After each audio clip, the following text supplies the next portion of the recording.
the situation of human rights in Eritrea. I give the floor to the distinguished representative of Slovenia to introduce the draft text.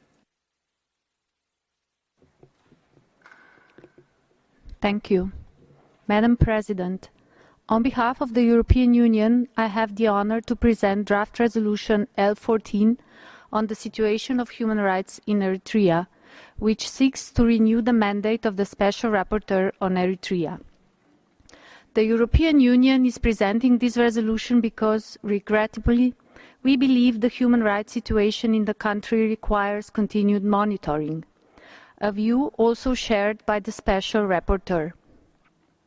He highlighted ongoing concerns regarding the practice of indefinite national service, the many cases of arbitrary detention and enforced disappearances, and the severe restrictions on the rights to freedom of expression, freedom of religion or belief, and freedom of peaceful assembly and association.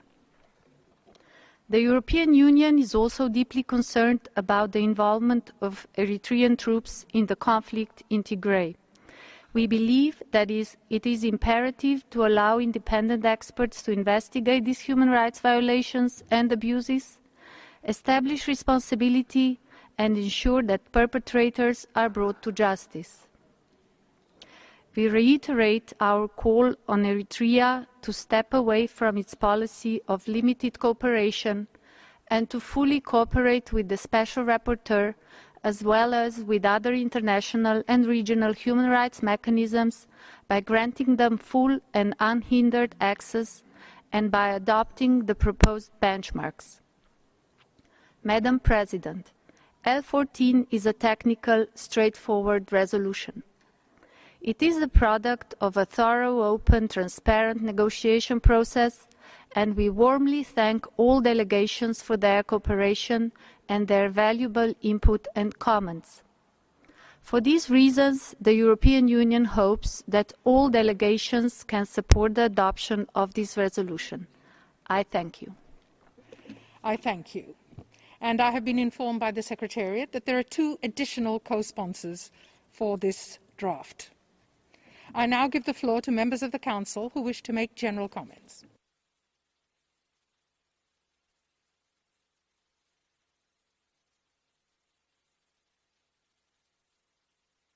I give the floor to the distinguished representative of Somalia. You have the floor.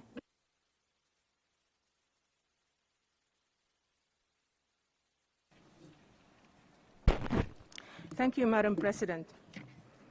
Following the historical rapprochement between Eritrea and Ethiopia, the Horn of Africa has witnessed huge transformation to the benefit of its subject. So far, leadership of the country, of the region, including my own president, have held several summits to seize every window of opportunity to consolidate peace, security, and development, and chart a new path of cooperation and friendship to address existing challenges. The efforts have changed the status quo, and despite some shortcomings, the process has addressed collectively security challenges while regional economic integration is on the rise. Despite the challenges it has faced, Eritrea has worked to address major national development challenges, including the human rights sector. The ground reality attested to promising the development and achievement in Eritrea. Above all, Eritrea is cherished with peace and stability. A united people with responsible participation, national development, and ongoing progress is equal right and opportunities. Somalia believes that Eritrea is to benefit more with a better atmosphere for cooperation on human rights challenges and issues, and not by enforcing a confrontation approach. Madam President, the Council must recognize and reflect this positive development in its deliberation and decisions. However, neither the report of the Special Rapporteur nor the draft resolution is fully cognizant on the above important achievements. Somalia, in this part, has changed the course and objected the report during the interactive dialogue, and we remain opposite to any extension of the mandate.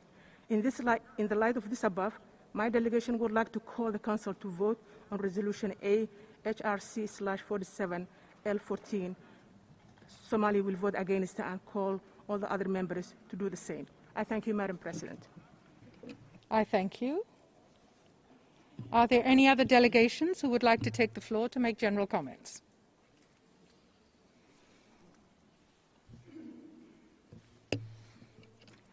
I see no requests. We will now hear from the concerned country, and I give the floor to the distinguished representative of Eritrea. You have the floor.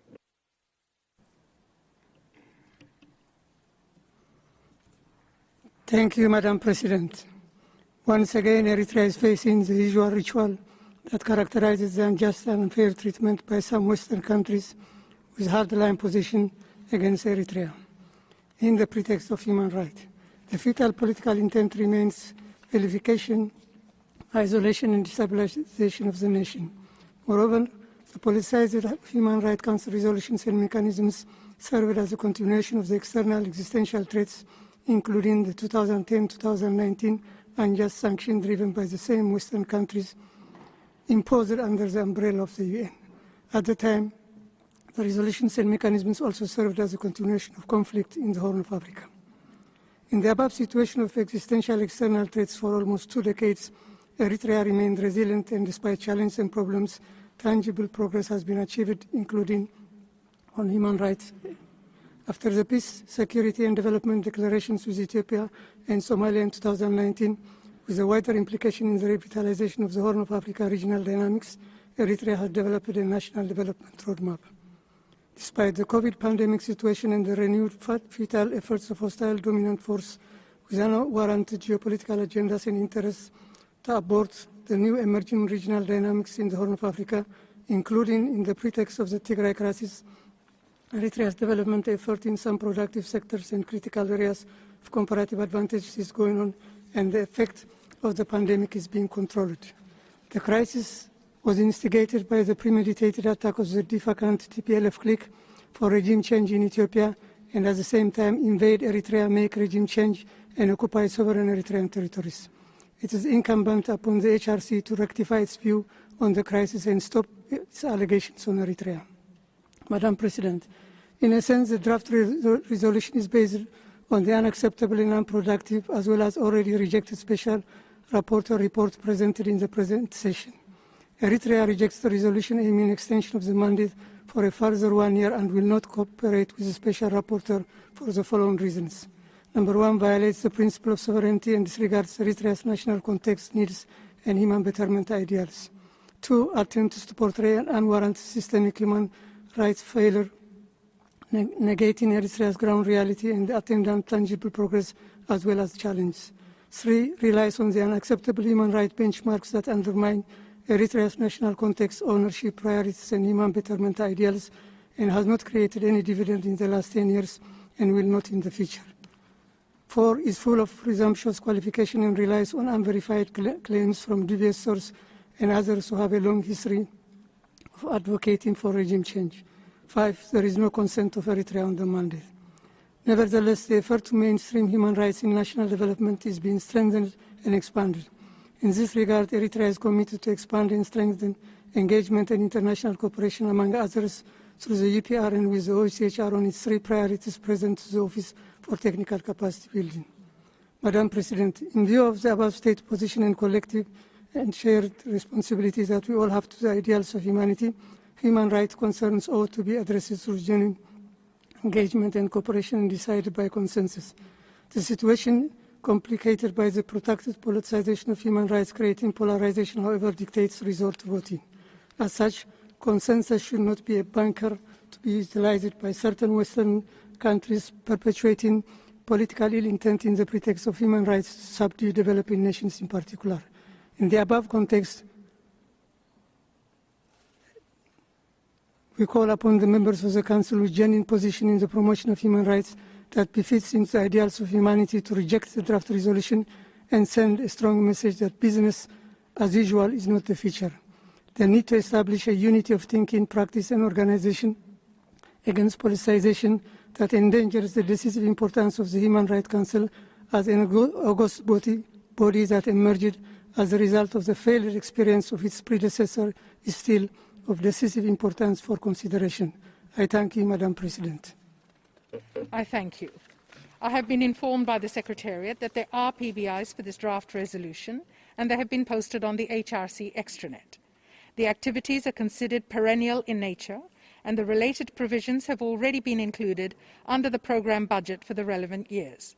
Accordingly, No additional resources are required. I now give the floor to members of the Council who wish to make explanations of votes before the vote on the draft text.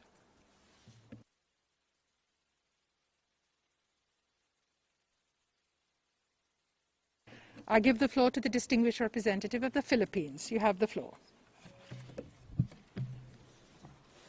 Madam President, we recall our interactive dialogue this morning, wherein the Philippines highlighted the need for the Council to find inspiration in the High Commissioner's global transformative agenda for racial justice and equality. We believe that this agenda has a wider applicability beyond the issue of racism per se, but also in a proper reflection on the values and biases having roots in racism that operate in our work in the Council. We have thoughtfully followed the discussions on Eritrea in the Council. The concerned country does not recognize the unilateral mandate put forward by its proponent. The African Group withdrew its support for this resolution in 2019, acknowledging developments and steps being taken by the concerned country to address the human rights situation. It is clear that this is a unilateral initiative that finds no support from the concerned country or the African Group. We regret the proponents' disregard of the voices of important stakeholders and information on the evolving context on the ground. We regret the late publication of the PBI, which again renders us unable to give careful thought on the cost of this resolution vis-à-vis its usefulness in supporting Eritrea's capacities as a duty bearer. Amidst the UN's serious budget liquidity crisis and the opportunity to redesign this approach to help assist Eritrea in addressing institutional weaknesses and challenges, including those arising from the pandemic, this resolution will again direct resources for the salary of a B-level UN staff and travels in the amount of $248,000, and to pay for conference services in the amount of $215,600. This cycle of wastefulness has to end. Both the UN Secretary General in his call to action for human rights and the High Commissioner in her vision of forward-looking human rights agenda have repeatedly emphasized the need for coherent UN action that support national programs and delivers transformative impact on the ground. Unilateral solutions clearly do not achieve this purpose. It is for this reason that the Philippines is voting against L14 and ask the Council members to do the same. Thank you, Madam President. I thank you, and I give the floor to the distinguished representative of Venezuela. You have the floor. Gracias. Thank you, President. Venezuela would express its opposition to draft resolution L14 presented against Eritrea. Since 2012, regrettably, Eritrea has been the object of continuous and unjustified resolutions in this Council, through which the mandate of a special rapporteur was also imposed on the country. Eritrea has not consented to this mandate, nor has the country accepted the reports that annually are submitted by the special procedure, the common denominator of which is that it's shot through with the same false assertions, groundless accusations, and offensive remarks which have characterized it from the very outset. We question the fact that these mandates are being used in the spaces of the Council as politicized instruments against sovereign states, which in no way improves the situation of human rights. Madam President, Eritrea currently is in a better position to channel all its material and human capital towards significant and sustainable development in the country, achieving inclusive and rapid economic growth based on social justice, governed by conditions that are favourable to internal and regional peace. Its government cooperates openly with the Council and its mechanisms, and in its efforts to protect human rights of the people, it's also successfully completed 3 UPR reviews. We shall continue denouncing the imposition of these hostile mandates against countries of the South. They violate the principles of respect for integrity, sovereignty and non-interference in domestic affairs of states enshrined in the UN Charter. Hence, they have to be eradicated from our work. Venezuela, thus, will vote against the draft resolution L14 and would invite members of this Council to do the same. Many thanks. Thank you, and I give the floor to China. You have the floor. Madam President, the work of the Human Rights Council should be guided by the principle of universality, impartiality, objectivity, and non-selectivity. China always advocates constructive dialogue and cooperation among countries in the field of human rights and oppose the politicization of human rights issues and the establishment of a country-specific mechanism without consent of the countries concerned. The sponsors of draft resolution L14 ignore the efforts made by the government of Eritrea to improve, protect human rights and progress achieved, and ignore the will of the countries concerned by forcing the renewal of the mandate of the Special Rapporteur on the situation of human rights in Eritrea, thus interfering in the internal affairs of Eritrea. China is concerned about the reference in the draft to the report of the Special Rapporteur on the situation of human rights in Eritrea, which uses, in our view, the unsubstantiated information and repeats previous accusations against Eritrea, including references to the Tigray region of Eritrea that go beyond the mandate of the Special Rapporteur. In view of the above, China will vote against the draft resolution L14 and call on the Council members to vote against it. Thank you, Madam President. Thank you, and I give the floor to Brazil on video.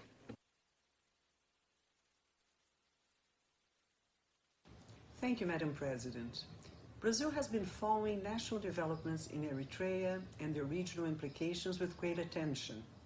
While we welcome the release of religious prisoners over the past year, including a large group of Muslim men and 70 evangelical and Orthodox Christians, we remain concerned with the situation of other prisoners detained for their religious beliefs, including conscientious objectors. We are also worried about accounts of serious human rights violations in the Tigray region of Ethiopia, allegedly committed by Eritrean troops.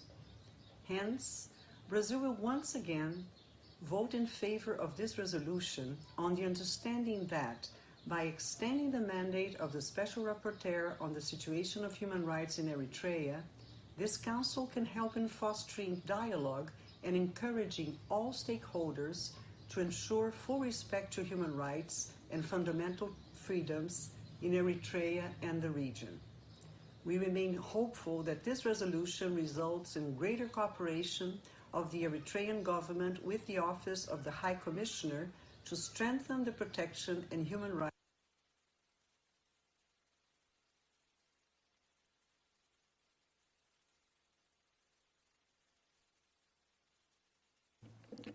Apologies to all delegations. We are just checking to see if there was a technical problem with the video.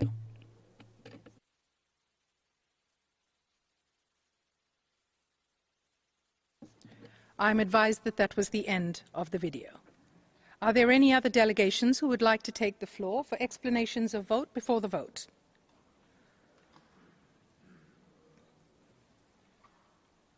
I see none.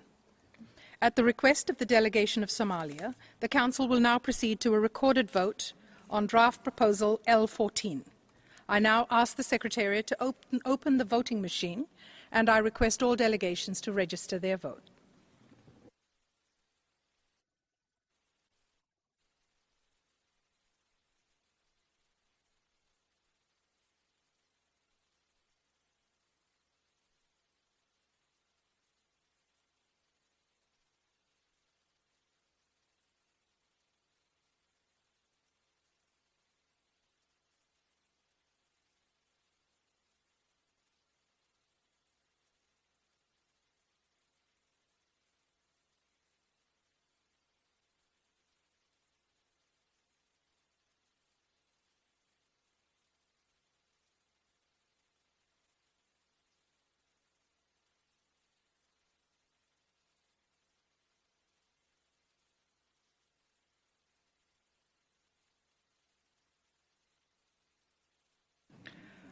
I ask all delegations to check that they have registered their votes.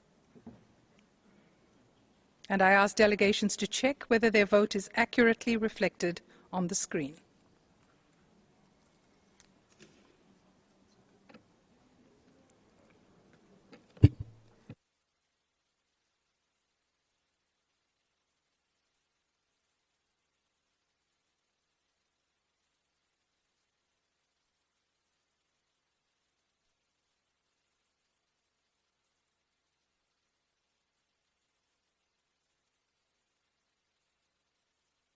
If all delegations have checked to see whether their vote is accurately reflected on the screen, I will ask the Secretariat to close the voting machine.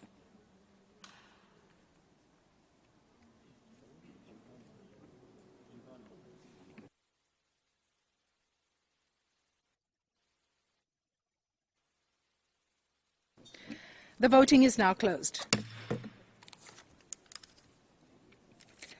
The results of the recorded votes are as follows: 21 in favour, 13 against, and 13 abstentions. Draft Proposal 14 is therefore adopted.